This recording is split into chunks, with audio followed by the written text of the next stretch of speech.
Assalamualaikum warahmatullahi wabarakatuh. Waalaikumsalam warahmatullahi wabarakatuh. Selamat sore dan salam sejahtera bagi kita semua. Dan terhormat kepada Ibu dosen Widya Suci Lestari Nasution sebagai dosen pengampu matematika distrik dan teman-teman yang saya banggakan. Pada kesempatan kali ini kami akan mempresentasikan yang berjudul Kode Uffman. Sebelum masuk ke materi, saya memperkenalkan anggota kami. Saya Faisal Akbar sebagai moderator. Saya Wesley sebagai narator. Saya Yefta sebagai narator. Saya Faiz Rizal sebagai narator. Saya sendiri Ariadi sebagai narator.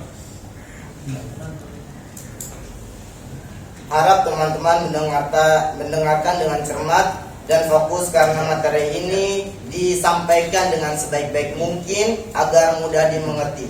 Baik, langsung saja kita mulai penjelasan tentang Kode Uffman yang dibawakan oleh Wesley. Kami persilakan.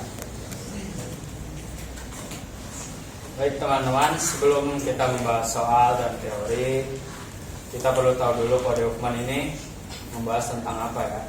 Karena Kode Uffman sendiri terdengar sangat asing di telinga kita. Jadi sebenarnya Kode Uffman ini membahas tentang apa sih? Menurut Wikipedia, Kode Uffman itu sebuah tipe kode yang optimal yang biasanya digunakan untuk data loss compression. Data loss compression itu apa? Kita lihat. Data loss compression ini adalah teknik yang mampu memadatkan data dan mengembalikannya sama seperti semula. Jadi maksudnya apa?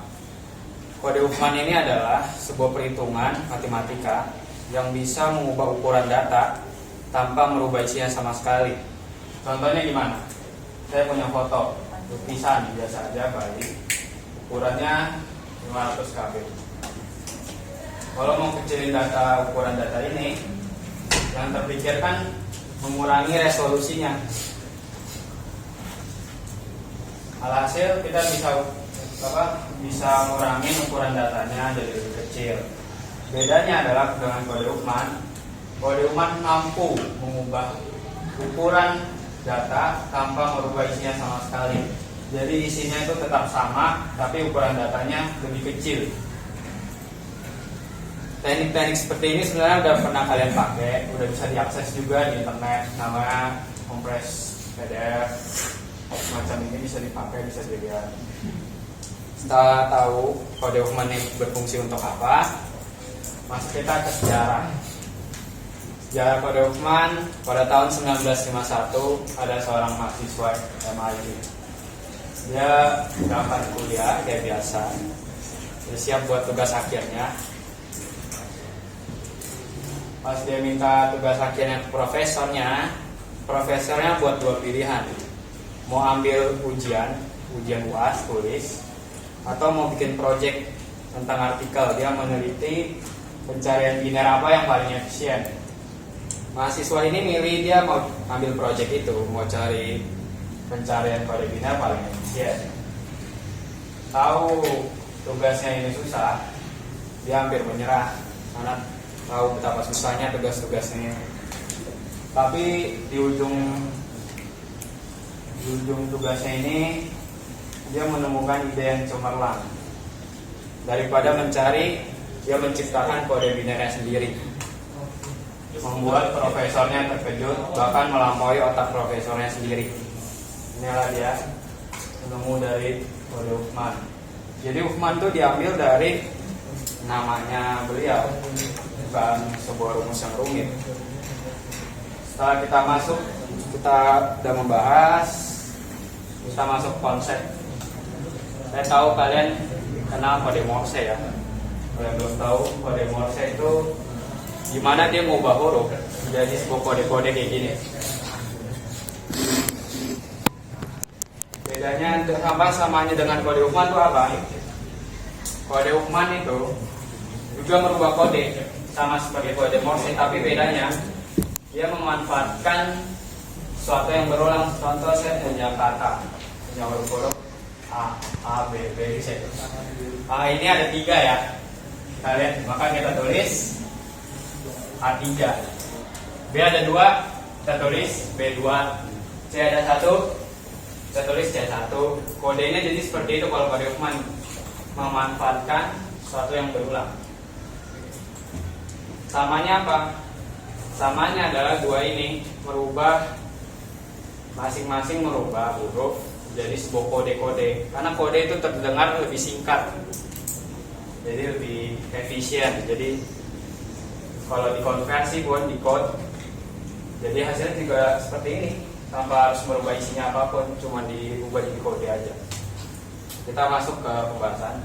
Saya punya huruf, kalau dalam komputer satu karakter itu dinilai 1 byte. 1 byte itu 8 bit. Jadi saya punya berapa huruf nih? Saya punya 6 huruf. Masing-masing karakter sudah pasti ada 8 bit atau 1 byte. Jadi tinggal 8 kali 6, 48. Gimana ubah ini pakai ini jadi kode Huffman, memperkecil bit ini pakai kode Huffman. Kita bahas. Saya punya tabel frekuensi ini disebut tabel frekuensi. Tabel frekuensi itu gimana? Jadi sederhananya dia memanfaatkan A ada 3 ya. Lihat ya, A ada 3. Kita tulis A3. B ada 2, tulis 2. C ada 1, tulis 1. Setelah itu apa yang dilakukan? Setelah itu kita urutkan mereka dari frekuensi yang terkecil. C1, B2, A3. Frekuensi yang terkecil. Gimana kalau ada kasus seperti ini?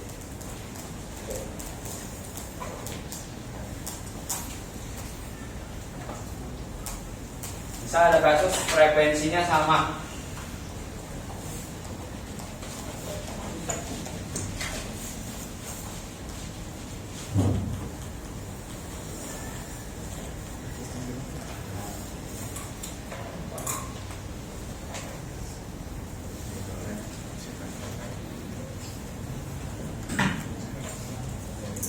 Kita pakai contoh ini. B2, C1, kita tambah lagi D1. Kalau 1 gini frekuensinya siapa yang duluan? Enggak, akan dinilai dari yang terkecil, diurutkan dari yang terkecil. B dulu. Kalau kayak gini gimana? C dulu. Kalau D duluan yang maju. Kenapa bisa gitu? Baru C kan? Baru C. Kenapa? Karena dia didulukan. Karena D itu lebih dulu muncul dari yang lain. C kan terakhir. D dia muncul duluan, kecuali D lebih C lebih dulu daripada D.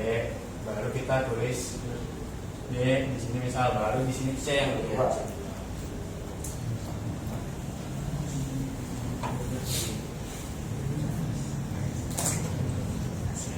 C duluan, bisa ya seperti itu. Kalau C kan nggak ada. Baru setelah diurutkan, kita gabungkan setiap node. Ini nama kita sebut node ya. Setelah ada C1 dalam kurung 1 itu kita sebut node. Kita gabungkan node dari paling kiri, cuma 2 aja nodenya. Gabungkannya jadi seperti apa? Jadi C digabung B jadi CB. Frekuensinya bertambah, jadi tambah 3 jadi 3. 1 tambah 2 kan, frekuensinya bertambah. Baru setelah itu diapakan? Kita punya sisa seperti ini, diurutkan kembali. Nah, ini frekuensinya sama kan? Kenapa A3 duluan? Karena gimana ya? A3 itu CB3 itu muncul setelah diurutkan. Jadi kalau gampangnya dahulukan yang belum digabungkan. A3 kan belum digabungkan, jadi kita dulukan dulu. Gampangnya seperti itu. Baru setelah itu, setelah diurutkan, kita gabungkan lagi sampai habis. Kalau udah habis ACB6, bukan ini kodenya, masih ada lagi ya. Cara yang tadi ini kan cara yang tadi ya. Kita masih manfaatkan, jangan dihapus kalau lebihan di kertas. Kita manfaatkan, kita lihat hasil akhirnya. Hasil akhirnya kita pohon faktor di sini, bukan pohon faktor apa? Pohon biner. Pohon biner. Kita lihat pohon biner ini gimana cara kerjanya. ACB6. ACB6 nih gabungan dari apa? A3 dan CB3 kan. Ini nggak boleh ditukar ya. A3 kan di kiri, karena di cara ini, di huruf ini A3 itu di kiri. Jadi jangan tiba-tiba di pohon biner A3 itu di kanan. Itu bisa mengubah susunan binernya. Jadi jangan sampai salah di bagian situ. Yang belum digabungkan lagi, yang masih digabungkan yang mana lagi? CB3 kan. Kita pecah lagi dia. Karena A3 kan emang dari awal sudah seperti itu. Ini pohon biner, tapi belum selesai. Setiap pohon biner ini kan ada 2 cabang. Cabang paling kiri itu ditulis 0. Setiap kiri, cabang kiri itu tulis 0. Yang kanan tulis 1. Baru kita dapat hasil pohon biner ini. Baru setelah ini belum selesai juga.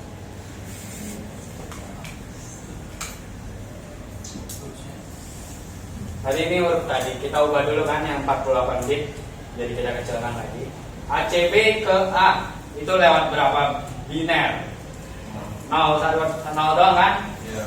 Berarti kita tulis setiap A itu 0. Terus B, ACB6 ke B lewat berapa biner? 1 kan? Berarti setiap B kita tulis 2. Ya, 1 lah. Kalau B. Kalau ACB ke C berarti udah kita dapat hasilnya. Berapa bit? 9 bit dari 48 bit. Jadi sangat efisien untuk pekerjaan kode Huffman. Kalau kayak gini kita masuk soal ya.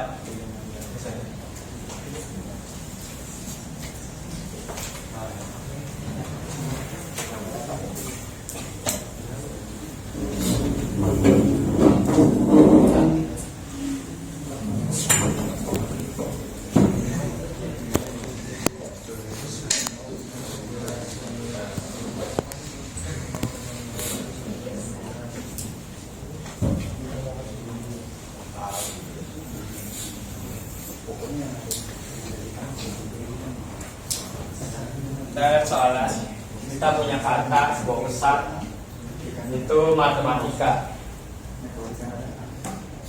Soalnya adalah gunakan kode Huffman untuk mengkompres ukuran pesan tersebut. Lihat soal A, buat tabel frekuensi kemunculan setiap karakter. Berarti kita sesuai tadi ya.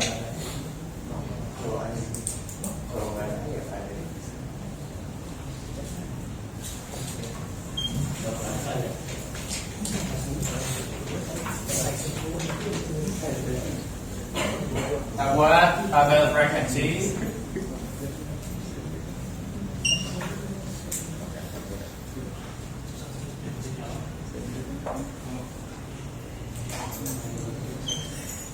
Mulai dari apa? Dari M. M punya berapa ulangan di dalam kata itu? 2. Kalau A ada berapa ulangan? 3. T 2. E 1. I 1. K ya.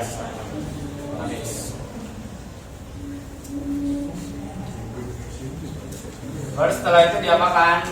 Diurutkan sesuai yang tadi. Itu kan lebih duluan muncul ya. Lebih duluan muncul daripada I dan K. Berarti lebih pertama secara scaling ini ya. Baru setelah itu apa? Baru I.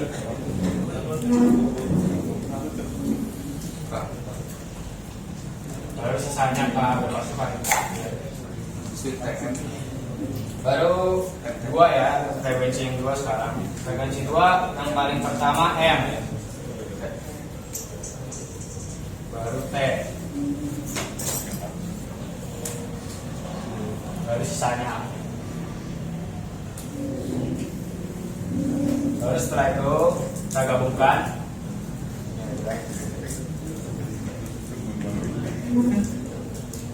Lalu dalam sisanya ini kan, baru gabungkan lagi, diurutkan lagi. Frekuensi paling kecil kan masih K, masih 1, kita paling depan. Baru M duluan. Dahulukan dulu yang belum digabung. Baru EI bukan A3. Kenapa? Karena frekuensi A3 masih lebih besar dari EI. Jadi tetap EI di belakang A3.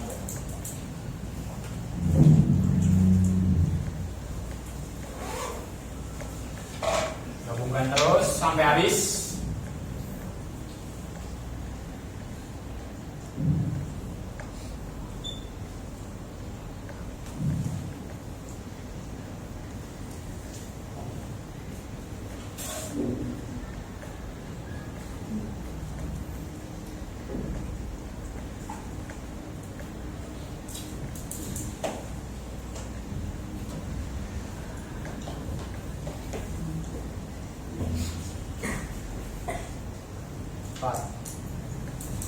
Dapat lagi sisanya, gitu aja terus.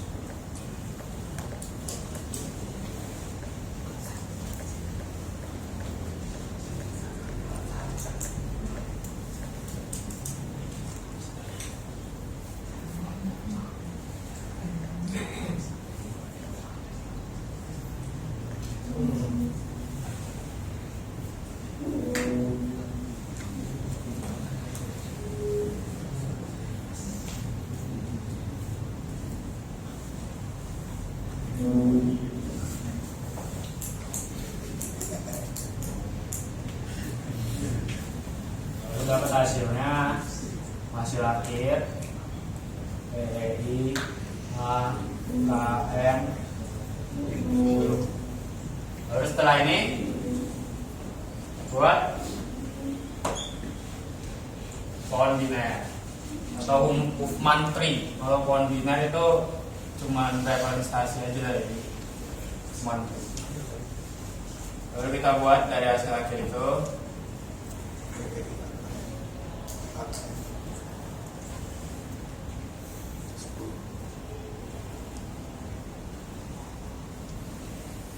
Pohon biner TI AKM gabungan dari apa? Kita lihat kan, TI AKM gabungan dari TEI AKM 6.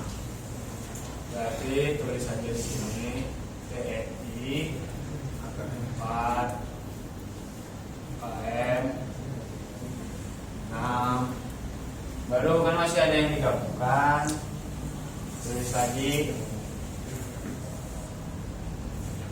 AKM gabungan dari A udah habis, AM. Lalu lanjut lagi KM gabungan dari apa?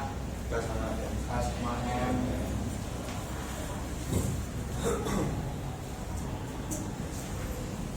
Masih ada TI gabungan dari T sama EI.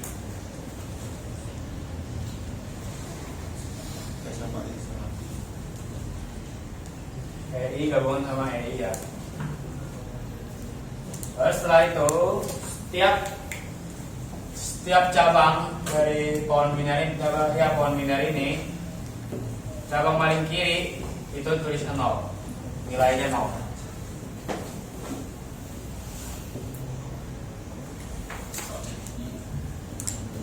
Yang kanan 1. Pokoknya rumusnya kiri 0, kanan 1.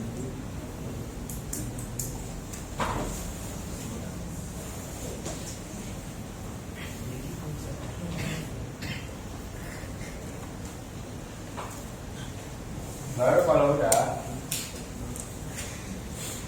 kita ubah dia jadi, kita masukkan nilai dia. Tuliskan kode Huffman untuk setiap karakter dan jumlah bit.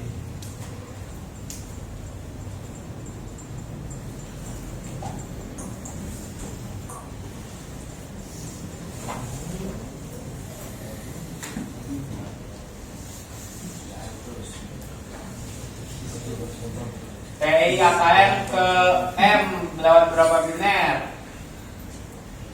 Lewat 3 ya. TI AKM lewat mau ke A dan berapa biner? 1, 0. Atau 0.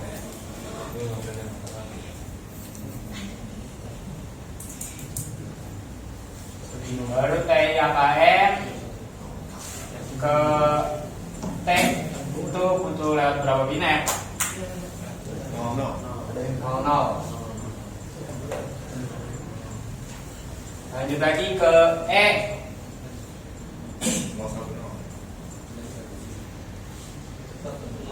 Ini E nih.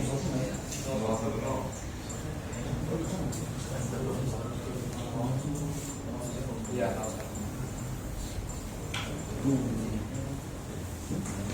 Baru ke M, lanjut lagi M udah ya. Kalau udah langsung aja. Udah 1 tuh. I lewat berapa tuh? 1 ya. K apa? Misalnya udah. Berarti ini hasil. Berapa bitnya? Song aja. 3, 5,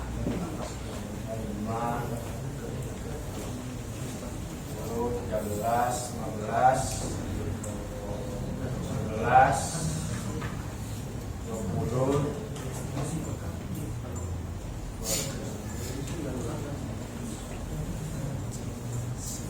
25. Nanti 25 bit. Kalau originalnya, kalau aslinya tanpa kode Uthman, masing-masing karakter tuh nilainya 8 bit. Ini kan makan waktu, makan tempat yang sangat banyak. Apalagi kalau hurufnya apa? Kalau udah bukan kata tapi udah ke teks atau ke kalimat, ke paragraf. Jadi bisa lebih hemat kalau pakai kode Uthman. Selesai sekian.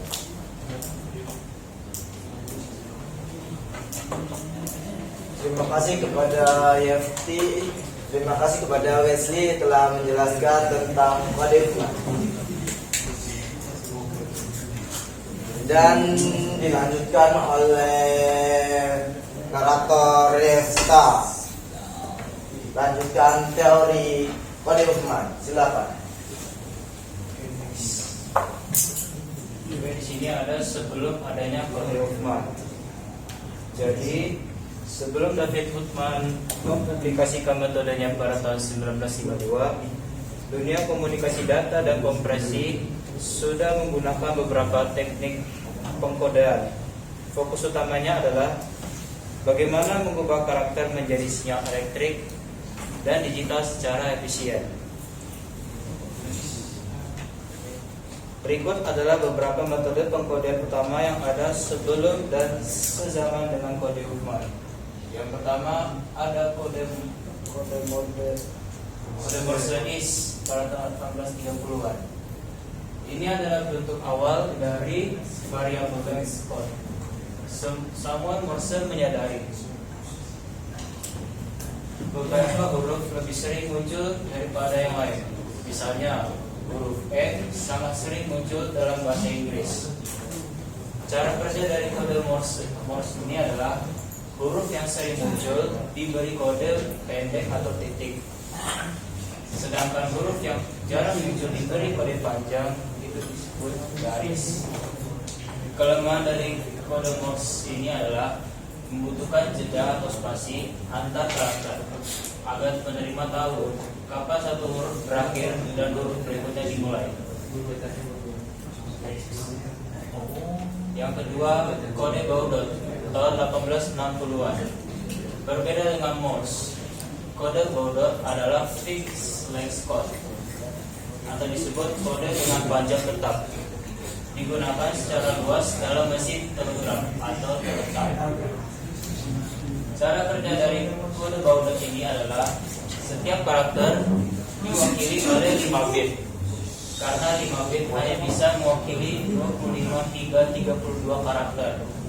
Kode ini menggunakan sistem shift seperti tombol shift pada keyboard untuk beralih antara huruf dan angka atau simbol. Kelemahannya adalah tidak efisien untuk kompresi karena semua karakter yang sering muncul jarang menggunakan ruang yang sama atau 5 bit. Yang ketiga ada pengkodean Shannon Fano. Ini adalah pendahulu langsung dari kode Huffman. Dikembangkan secara terpisah oleh Claude Shannon, pakar teori informasi, dan Robert Fano. Cara kerja dari pengkodean Shannon Fano ini adalah menggunakan pendekatan top down. Kumpulan data dibagi menjadi 2 bagian yang total probabilitasnya sedekat mungkin. Lalu masing-masing diberi angka 0 atau 1. Proses ini diulang secara terus-menerus. Kelemahannya adalah meskipun sangat mendekati efisiensi maksimal, Shannon Fano tidak selalu menghasilkan kode yang paling optimal atau disebut pendek. Berikut adalah perbandingan kode Huffman dengan kode zaman sekarang. Meskipun kode Huffman sudah sangat tua, algoritma ini belum sepenuhnya mati. Justru kode Huffman ini berfungsi sebagai komponen di dalam sistem kompresi modern yang lebih kompleks.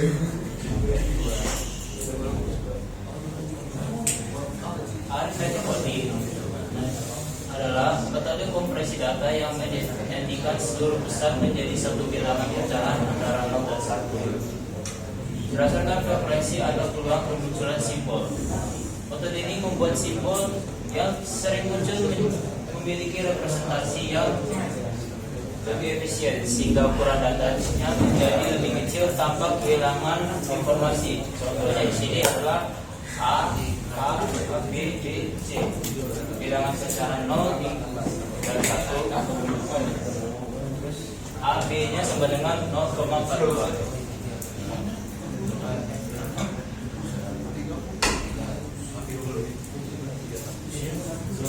Berikut adalah perbandingan kode Huffman dengan arithmetic coding.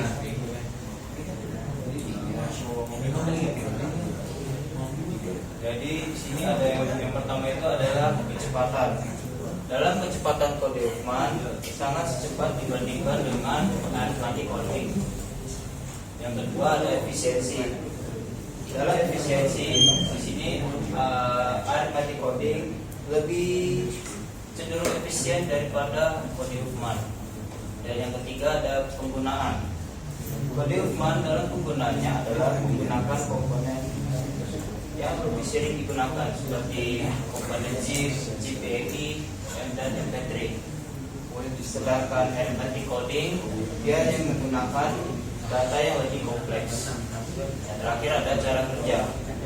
Cara kerja arithmetic coding hanya menggunakan rentang pecahan 0 hingga 1 daripada cara kerja kode Huffman yang menggunakan binaries saja. Berikut ada kelebihan dan kekurangan dari kode Huffman. Oke, sini ada kelebihannya. Yang pertama adalah tidak membingungkan saat dibaca. Yang kedua, komprehensif tanpa kehilangan data atau disebut lossless. Yang ketiga, proses decoding cepat. Yang keempat, mudah dipelajari dan dibuat. Yang kelima, bisa dipakai untuk banyak jenis data seperti komponen JPEG dan MP3. Selanjutnya ada kekurangan kode Huffman. Kekurangannya adalah yang pertama, jumlah bit tidak bisa dipecahkan. Yang kedua, kurang optimal jika satu karakter sangat dominan. Yang ketiga, harus membaca data 2 kali. Dan yang terakhir, perlu menyimpan informasi tambahan. Berikut adalah beberapa penggunaan utama kode Huffman.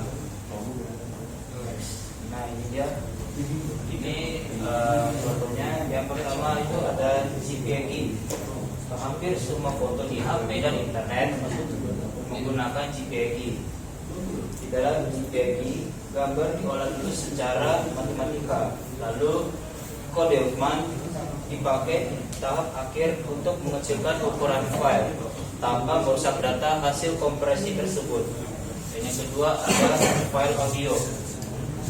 File MP3 dibuat dengan membuang suara yang tidak bisa didengar manusia. Setelah itu, sisa data dikompresi menggunakan kode Huffman sehingga ukuran filenya, file musik bisa jauh lebih kecil. Misalnya dari 50 MB menjadi 5 MB. Yang ketiga ada kompresi file. Saat membuat file zip, sebenarnya sistem memakai algoritma deflate, yaitu gabungan dari LZ77 yang digunakan untuk mencari data yang berulang. Dan yang kedua ada kode Huffman yang digunakan untuk memberi kode biner yang lebih pendek. Teknik ini juga dipakai pada gzip di internet agar data website lebih cepat dikirim ke browser. Yang keempat ada format gambar PNG. PNG adalah gambar tanpa penurunan kualitas atau disebut lossless. PNG juga menggunakan deflate yang di dalamnya ada kode Huffman agar ukuran file tetap kecil tapi gambar tetap tajam. Dan yang terakhir ada internet dan website.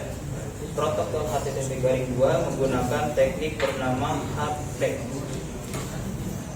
HPEG menggunakan kode Huffman untuk mengecilkan data header antara browser dan server sehingga website bisa loading lebih cepat dan hemat data. Terima kasih kepada narator Yefta setelah menjelaskan teori kode Huffman. Baik, selanjutnya kita lanjutkan soal kode Huffman agar lebih mengerti lagi yang dinadari oleh Faiz. Kami persilakan. Sebelumnya kan udah coba ngerjain dengan kasus teks matematika. Sekarang kita coba dengan angka yang belajar teknik informatika.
Soalnya pertama buat tabel frekuensi persoalan setiap karakter.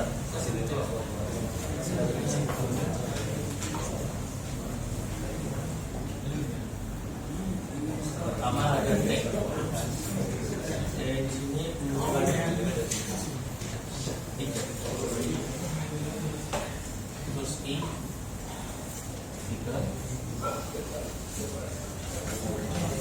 Terus K-nya 3.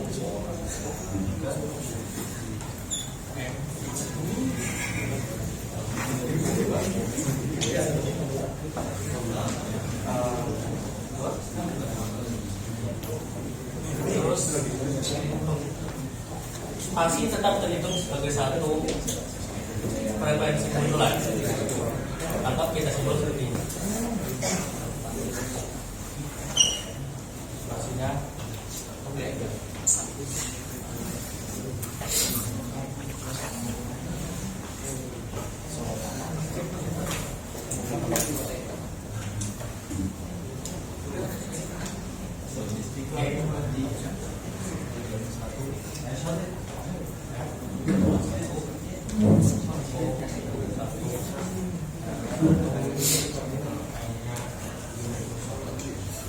Kepakaran kamera ada 18.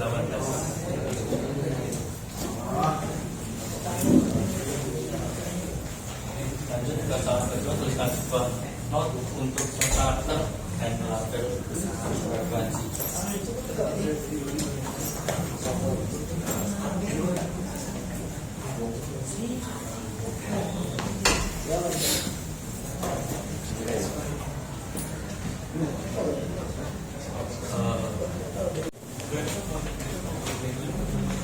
Saya mungkin sudah sekian yang dapat saya sampaikan, saya kembalikan ke moderator.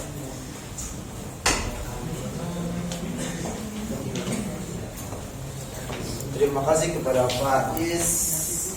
Dan kita lanjutkan satu soal lagi, soal perhitungan untuk cara pembacaannya yang berbeda dengan pohon biner yang dinaratori oleh Abang Aryadi. Kami persilakan. Oke, baik. Terima kasih kepada moderator ya. Di sini saya akan lebih interaktif. Ya. Ada yang bisa saja saya tanya.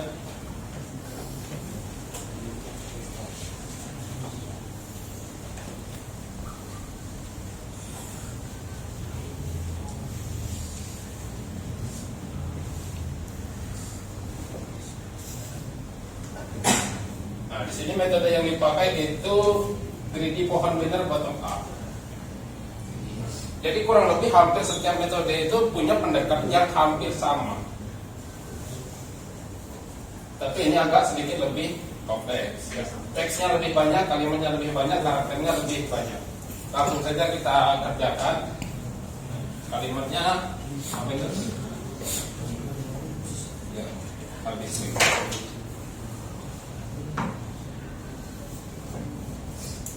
Ini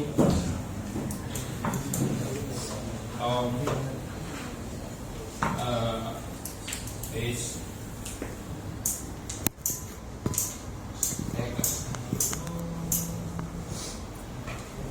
lebih awal sama ya. Kalau metodenya yang pertama kita harus menentukan pengeluaran frekuensi untuk masing-masing karakter. Caranya gimana ya, sama aja seperti yang tadi ya. Sama yang seperti sudah dibahas sama Pak Is sama Wesley ya. Itu sama persis. Yang pertama kita buat karakter ya. Karakter. Kemudian ada frekuensi.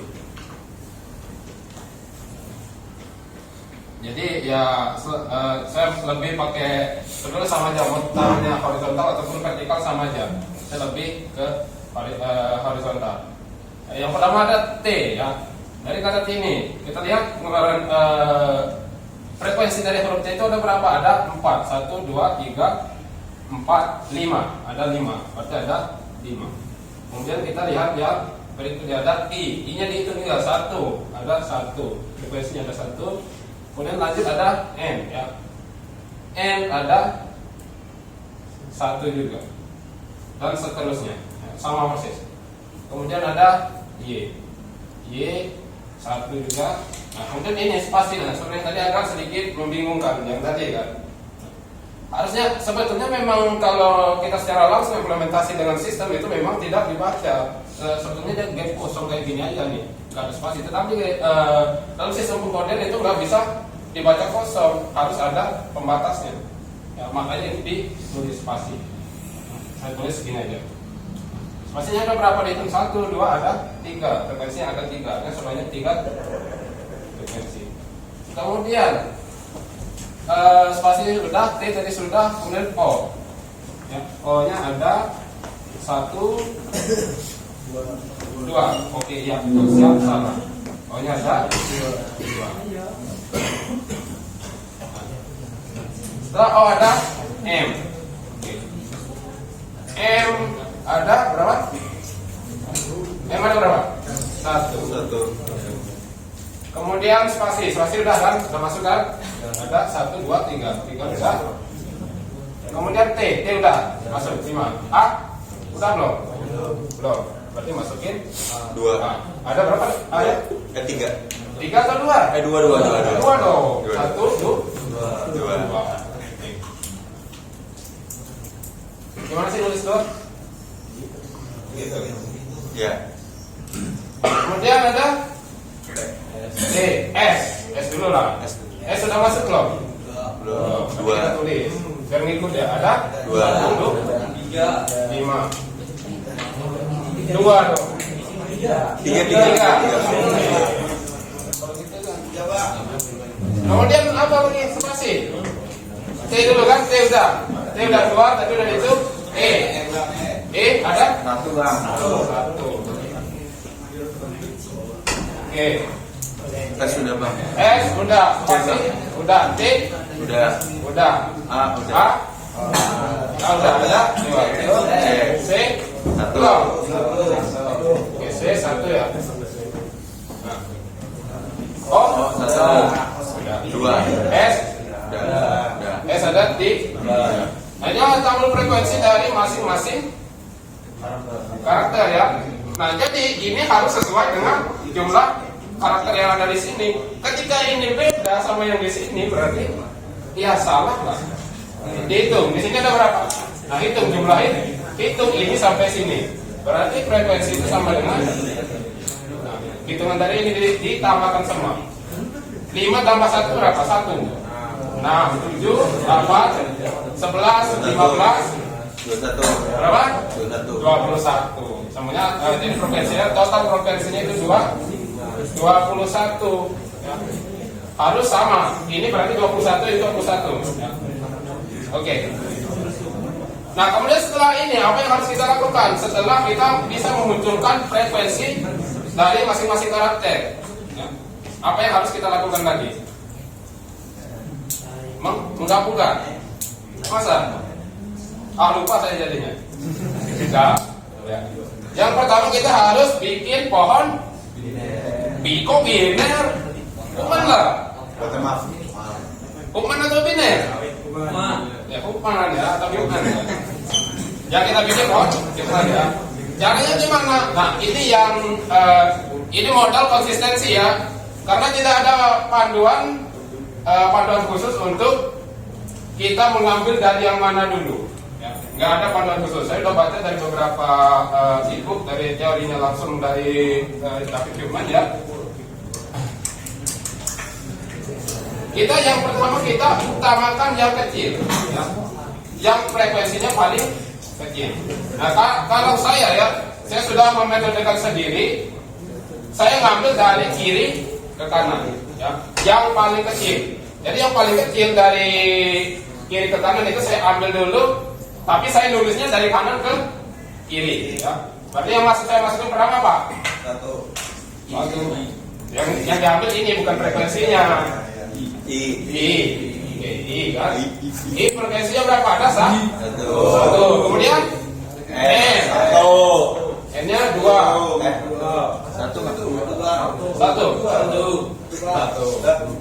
Oke, kalau digabung jadi 2. Ini. Kemudian ada lanjut lagi. Yang kita habiskan dulu yang paling kecil kan? Oke, lanjut berarti sini. Y. Sebetulnya bebas mau masukin M dulu boleh. Setelah Y underscore. Enggak. Kenapa? Yang paling kecil belum habis. M. Oke apa? M. Frekuensinya berapa? 1 kan? 1 kan? Ya. Berarti kalau digabung sama 2. Habis belum yang paling kecil? Belum. Masih ada? Sisa 2 lagi kan? Oke, berarti E sama C. Berarti E-nya tulis di sini, C-nya tulis di sini aja. Oke. Frekuensinya sama-sama 1.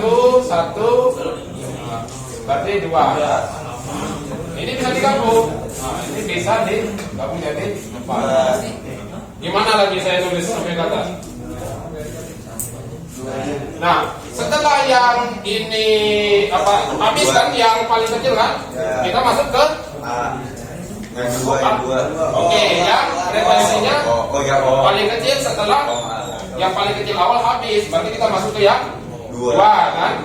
2 kan kurang dari 3 dan kurang dari 1. 5. 2 kurang dari 1. Oke. 2 kita masukin, 2-nya harus kita berarti O ya. O kita masukin di sini. Kita sejajarkan dengan 2. Sini O, di sini A. atau 2. A. Oke. Frekuensinya berapa? 2.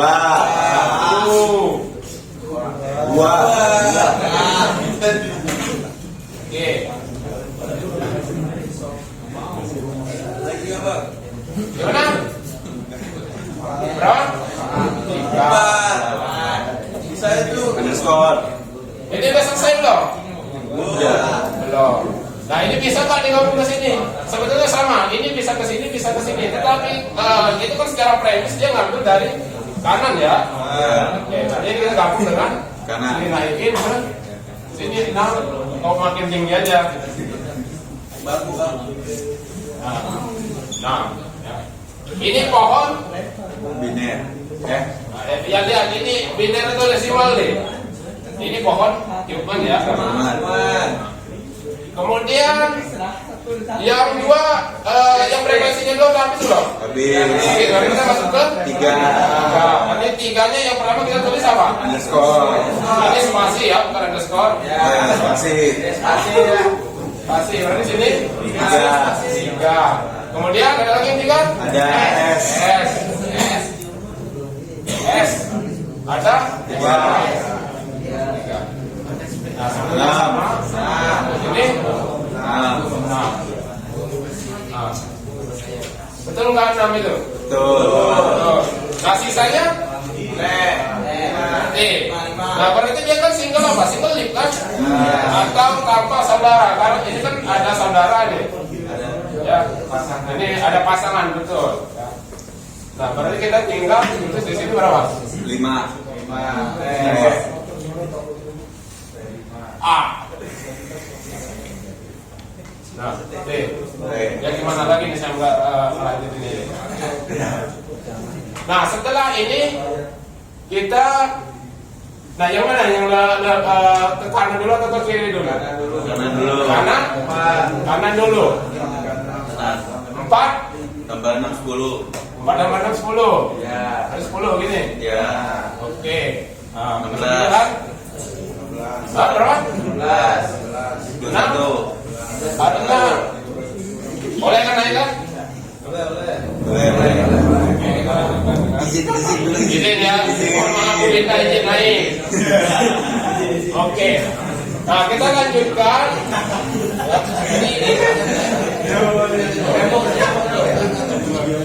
Tembok kalian ya. Berarti ini 16 kan? Berarti ini. Nah, ini harusnya T-nya sini aja biarin. Nah, di sini 21. 5 ditambah 16 berapa? 21. 1. Ini disebut dengan root kan? Rootnya sama nggak dengan jumlah frekuensi yang ada di sini? Sama kan? Kalau dia nggak sama berarti udah benar. Nah setelah ini baru kita menuliskan representasi binernya. Caranya gimana? Ya udah tahu kok tanya saya. Oke. Cara menuliskannya gampang ya. Kan kalau biner kan ada berapa? 2 kan basisnya? 2 0 dan 2. 0 dan 1 ya. Nah, untuk setiap bit 0 itu ditulis dari sisi cabang sebelah kiri ya. Itu untuk 0. Sedangkan yang 1 itu ditulis di sisi sebelah kanan. Kenapa? Ya karena mulai di kanan tadi. Kan tadi udah banyak tuh nggak dijelasin kenapa kok nolnya di kiri, kenapa nggak di kanan atau di bawah gitu kan misalkan. Karena harusnya ada penjelasan sedikit kan biar kita tahu kenapa ini harus di kiri. Kan kenapa yang nolnya di kiri dan satunya di kanan kan harus ada alasan tertentu kan kenapa begitu. Ya kalau misalkan nggak ada alasan kan bebas aja tulis di mana. Tembok kayak model ya kan. Iya. Oke. Nah jadi itu ada itu atas kesepakatan antar ilmuwan ya. Memang dari para penemunya yang disebut dengan kesepakatan apa convention ya. Ya karena kebiasaan. Nah sebelum nggak ada teori tertentu yang menyatakan itu bahwa nulis biner 0 itu harus di kiri. Oke. Nah, jadi kita mulai nulis binernya. Nah harusnya kalau kan tahu kan di yang 0 di kiri ini kiri atau kanan? Kanan. Loh, Kiri. kanan? Kiri. Ah. Kiri kanan. Kiri. Kiri atau kanan ini? Kiri. Berarti di sini berapa? Nol. Di sini? Nol. Di sini? Nol.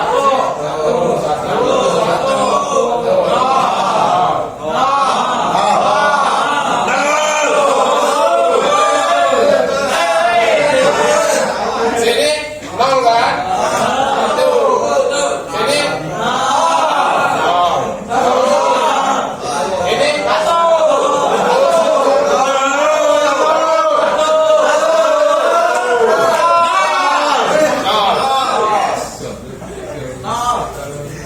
sini oke. Udah. Ya belum lah. Itu kan baru representasi aja. Karena kita kan ini baru representasi, belum ke tahap kompresinya. Ini adalah tahap persiapan ya. Preparationnya ya, atau tahap persiapan. Nah setelah tahap persiapan kita ya harus mengerjakan apa yang telah kita siapkan kan. Jadi kita masuk ke tahap kompresinya. Ya kompresinya agak lumayan sulit atau mudah? Mudah sulit. Mudah Sulit. sulit. Oke. Nah sebetulnya kan kita mau membuat penyandian. Ya. Ya, kita mau membuat penyandian. Sama halnya seperti ini. Ya cuma kita melihat dari representasi kode binernya. Ya, kalau kita mau melakukan penyandian. Nah caranya gimana? Ya kita gampang, kita bikin hal yang sama seperti ini. Di sini kita karakter, ya karakter. Yang di bawah apa? Karakter. Encode ya atau encoding. Nah, ini penyandiannya. Nah, inilah prosesnya nih. Yang bakal terjadi itu di sini prosesnya. Proses penyandiannya. Caranya gimana ya kerjain sendiri lah. Ini cara. Oke. Yang pertama kita lihat dari root itu untuk masuk ke T itu butuh berapa biner? Nah, kita ambil yang paling luar dulu ya, T ya. T itu, nah T encode-nya berapa? 0. Ya udah paham kan? Ya. Nggak perlu saya jelasin kan?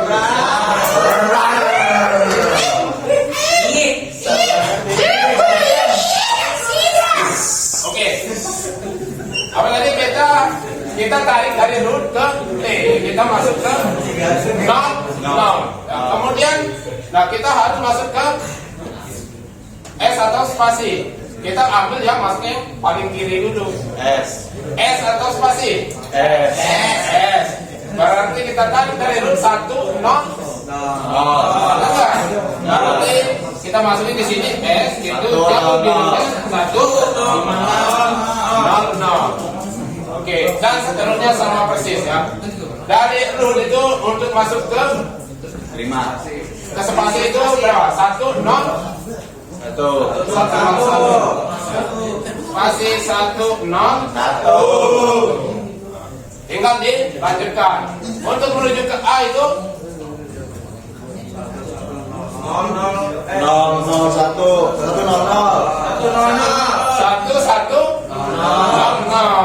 1, 1, 0. Ya satunya 2 atau 1 kan 1, 1. Oh iya.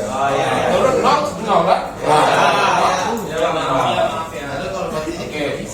Lanjut ke sini. Berarti bedanya apa? Kita untuk menuju ke O kan? Karakternya O. Ya. Tuh.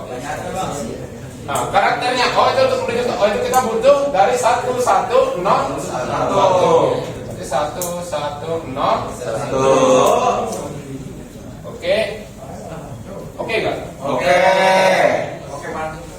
Nah, kemudian masuk ke sini. Ya, saya rasakan udah paham semua kan alurnya sampai akhir kan. Ya, yang penting kita baca binernya, itu binernya pasti karakternya. Itu kan? Iya. Oke, berarti kita masuk ke C kan? Oke. Kita ke C butuh 1, 1, 1, 0. Satunya 3 kali, 0-nya 2.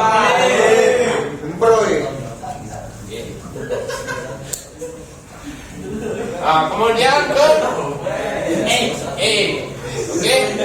Kalau ke E ini 1 kan? Berarti 1, 1, 1, 0. Satu. Oke, mantap. Kita ke M. M itu butuh 1/4 kali. Terus Naik. nah kemudian itu ke Y kan? Y satunya ada 5 atau ada 4? Nah, kita lanjutkan ke bawah. Masih berlanjut ke bawah.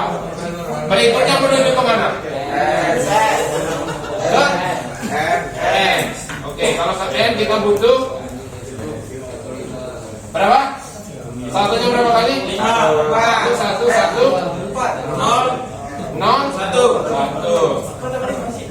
4 apa 5? Kan nambah 1 cabang kan? Harusnya 5 dong. Kemudian apa yang terakhir? I. Butuh berapa? Berarti 1 semua kan? Satunya 7 ya? Berapa? 7. Nah, cara menyandikannya gimana? Ini belum loh. Izin. Enak kan? Nggak susah yang bikin, apalagi kalian bantuin saya loh, bantuin jelasin. Ambil aja kalau kalian mau nilainya.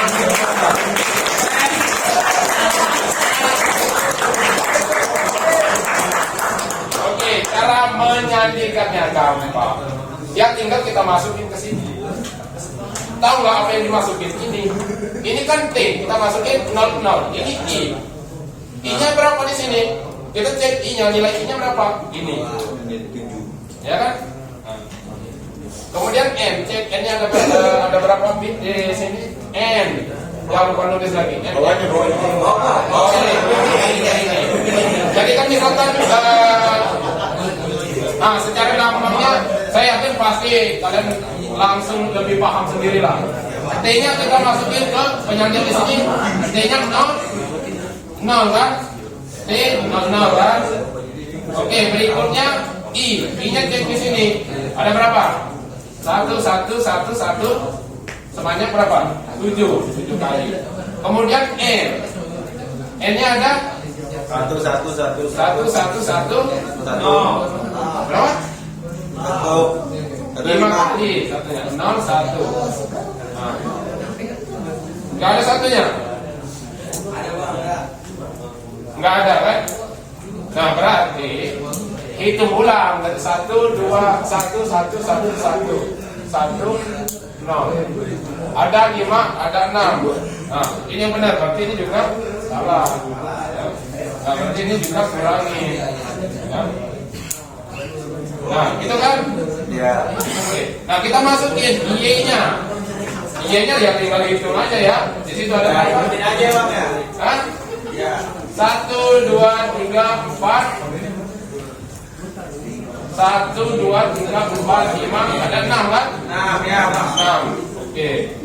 Ada 6. 1 2 3 4 5. Sisanya 0 atau berapa? 100. 0. Dan silakan dilanjutkan. Nanti untuk pengkodeannya kan kita secara sederhana kan ini menggunakan standar apa? ASCII kan? Tahu ASCII? Ini yang dipakai. Kalau pakai standar ASCII yang ini ya. Jadi untuk setiap karakter itu terdiri dari berapa bit? Kalau ASCII 7 atau 8?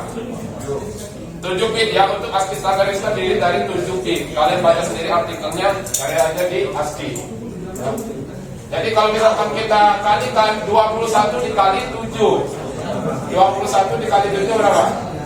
1 7 14 1 47. Nah untuk melihat konversinya nanti jumlah bit ini dikurang dengan jumlah bit ini, itulah hasilnya. Oke, sampai sini ya saya yakin udah pasti paham kan? Ya paham. Enggak. Coba nih kalau udah selesai kan. Enggak. Saatnya kan kamu masukin aja kok orang sama semua kan. Ya. Sama enggak? Oke. Baik cukup kan? Gak ada perlu ditanya. Oke, terima kasih. Saya kembali ke moderator. Silakan.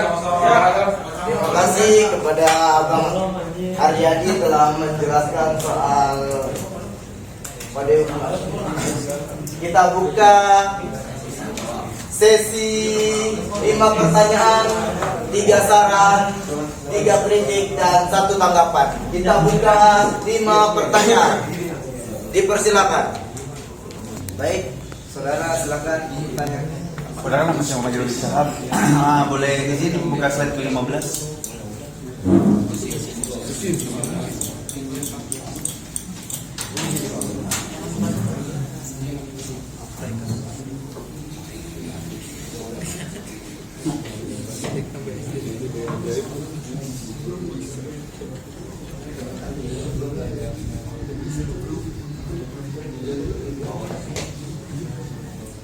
Sorry, atas lagi. Atas lagi. Yang pas A, B, B, A-nya 3, B-nya 15 ya benar ya? Tadi kan 15 ya? 15.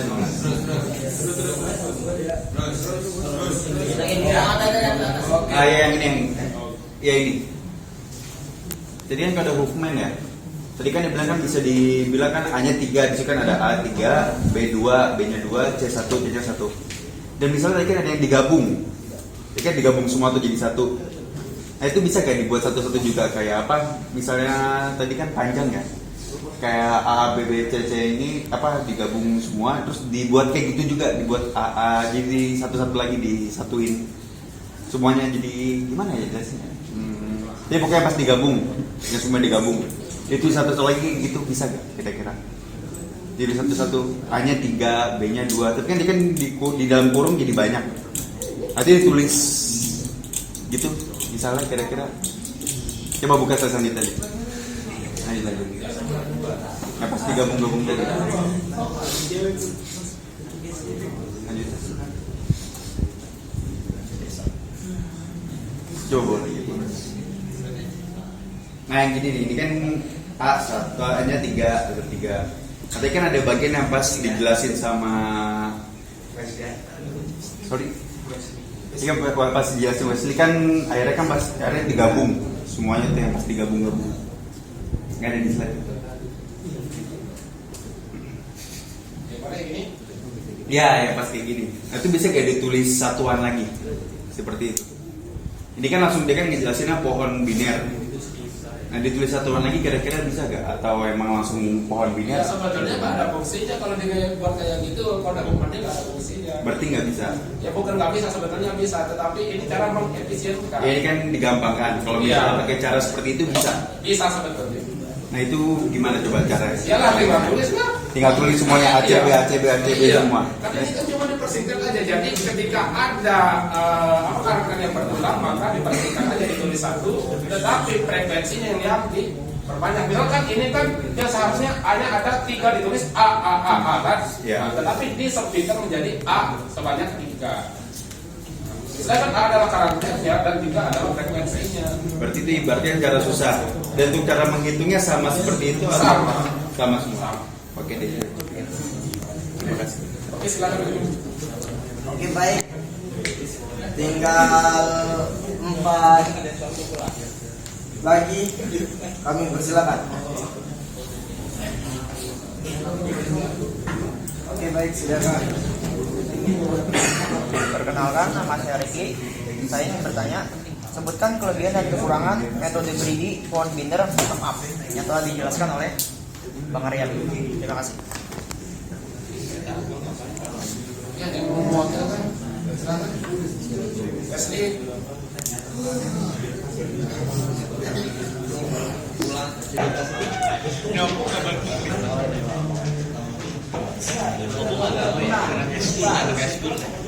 Mana saja pertanyaannya bisa juga Bapak.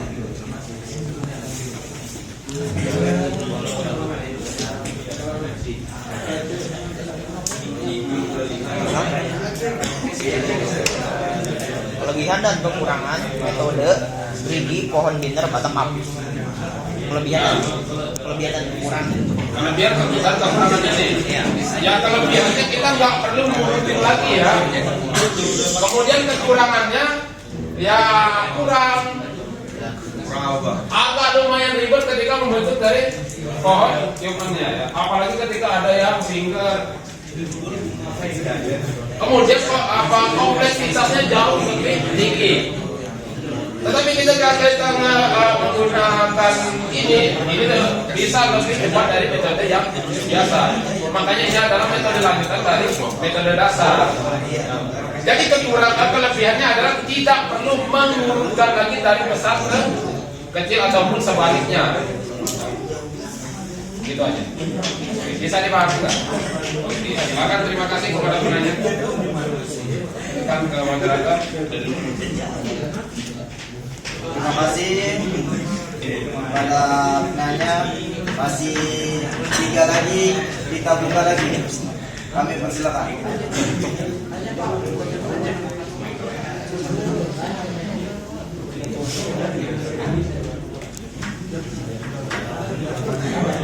Apakah ada lagi?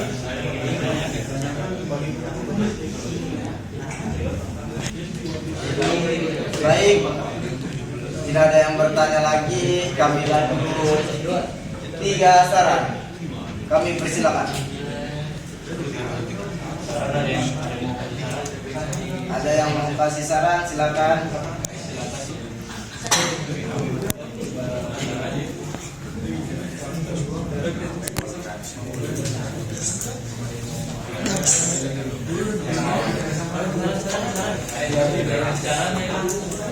Angkat.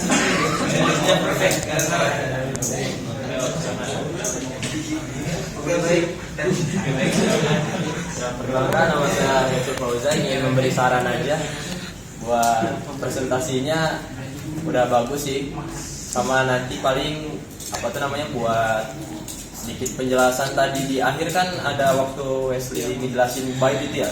Itu kalau bisa jelasin gimana cara dapetin baitnya, itu udah bagus banget sih, tapi kurang di situ doang sedikit tadi. Saran itu aja diperjelas sedikit lagi, sama kalau bisa jangan terlalu fokus ke HP buat materinya.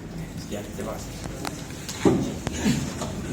Terima kasih kepada Fauzan. Kami buka lagi 2 saran lagi. Kami persilakan. Ayo.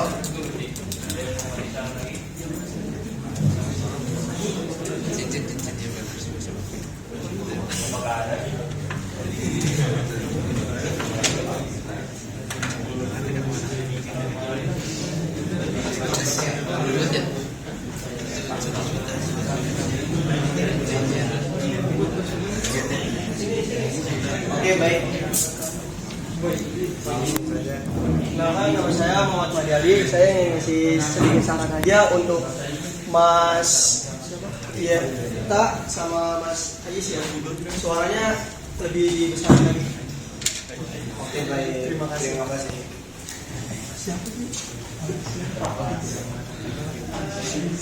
Oke, baik. Tinggal 1 kali lagi sarannya. Kami persilakan. 1 kali lagi. Ayo, Bang.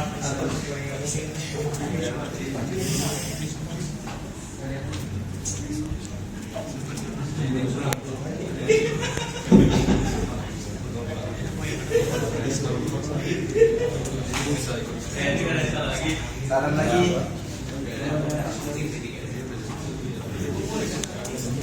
Kalau nggak ada, kita buka 3 kritik.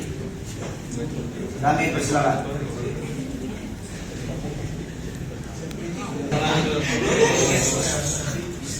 Maka baik, tidak ada yang kritik lagi. Kita buka 1 tanggapan. Kami persilakan. Oke, baik, silakan.